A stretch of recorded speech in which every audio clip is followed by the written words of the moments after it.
Hi everyone, welcome back to my another video. Today I'm going to show in this video how to use two WhatsApp on same mobile. So before going to start the video, if you're not subscribed my channel, please subscribe. So let's start the video. Guys, if you want to use someone's WhatsApp account on your mobile, or just you want to add two WhatsApp account on your same mobile, then I will show you how to do this.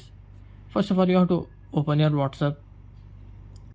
After opening the WhatsApp, in top right side corner you will find three dot, tap on that, then tap on settings. Here you can see your profile name. Beside that you will find one QR scanner code icon. After that you will find one plus icon. You have to just tap on that plus icon. Then below you will find here your first primary account. After that you can see second option, add account. You have to just tap on that add account.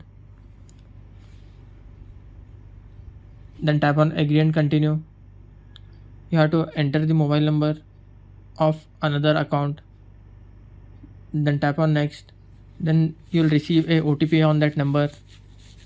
After receiving OTP, just enter it, and after that you can use the second WhatsApp account on your same mobile. That's it guys. So in this way you can use two WhatsApp account on same mobile. Thanks for watching. Hope if you like this video, please like, share and don't forget to subscribe.